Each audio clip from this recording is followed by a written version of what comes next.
Some say that SEO is kind of like having a marriage. So sometimes you're inseparable, sometimes you fight, but either way, you're in this for the long haul.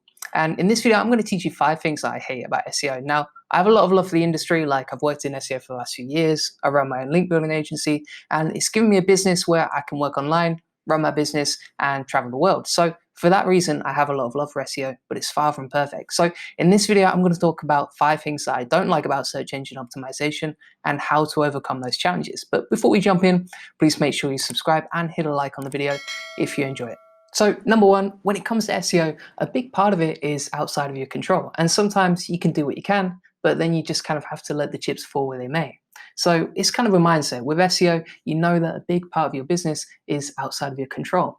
And you can publish content, you can build links, but at the end of the day, you're kind of publishing and praying to the gods of Google that your content gets ranked. And then you also have Google algorithms, which are constantly updating and upgrading. And every time they release an update, you have to keep up with that. And you'll see this every time there's a Google update. You'll see people melting down and raging on Facebook groups, like pumping out conspiracy theories about why their traffic has dropped overnight. So that's something to be aware of.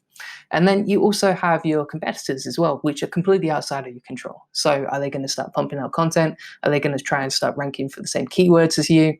And there's not much room at the top to compete. Plus, you always have to aim to outdo your competitors as well. So if they level up, you need to level up as well. If they publish more content, you should publish more content as well. Or if they start driving more links to the site, then you need to increase the authority of your site as well. So what can you do about all of this? Well, without getting too stoic, you can only focus on what you can control, not what you can't. And there are loads of ways to optimize your site so that you outrank your competitors on the first page of Google. So what does that mean? Well, you can publish more links, you can publish more content, you can improve the quality of your content, and you can publish more often. And if you keep doing that and driving more authority to your site with backlinks, then eventually the traffic will come. So number 2, Google's algorithm is still a mystery, and chances are it probably will be forever, okay? So no one knows exactly how Google's algorithm works, but it has over 200 ranking factors. However, luckily, you don't have to be Sherlock Holmes to figure it out, okay? Because we have clues. For example, Google came out and they said that link building is still one of the most important ranking factors for your website. However, there's new updates coming out all the time, and sometimes your website can take a huge hit overnight, and it can be absolutely brutal to get your traffic back to where it was. But not just that, sometimes you can make some content changes, spend hours tweaking and improving the content, imagining all that sweet Google love you're about to get, and when you re-index the content, it ranks way lower than it ever did before. Plus, there's so much bad information out there, and so many people are wrongly informed about SEO because they get bad information from the wrong sources. And it can be kind of like watching the blind lead the blind sometimes. So for example, some clients have come to me asking for PBN links, or even worse, they've tried to buy a website with thousands of links, thinking it's worth a lot, when in reality, most of those links are spammy and it's not worth the price tag at all. So be careful where you get your SEO information from, question it, analyze it, and ask yourself, does that make sense? Next up, and this is one of the biggest reasons why most people fail at SEO, is that it's just such a long and drawn out process, okay? So when it comes to SEO, it's kind of like a slow cooker, not a microwave. And if you expect fast results, you probably shouldn't invest in SEO, It requires a lot of time, a lot of patience, a lot of waiting around. And if you have a new website, it can be months to see results. So it's just something to be aware of. And you just have to be prepared to wait. You can't just keep hitting the refresh button on Google, hoping that your rankings are going to change. So when you're building a website, you should be thinking long-term in terms of years, not months. For example, like I have a client who, before they came to me, they started their website 3 years ago. So they were grinding it out for 3 years, trying to build out their website, trying to see results. They didn't get any traffic for 3 years. So they started the website in 2016, started seeing a little bit of traffic come through in 2019, and then in 2020, they're finally killing it. So it's just something you have to be aware of, and it's one of those ones. It is what it is.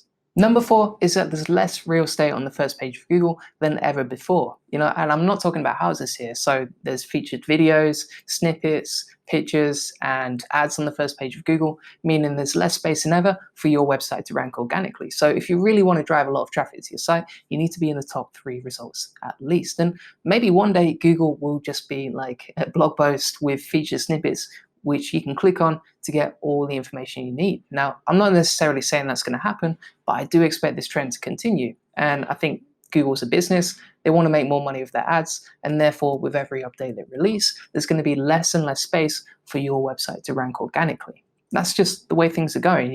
It's a trend that I expect to continue, and I think there are certain things you can do about that too, though.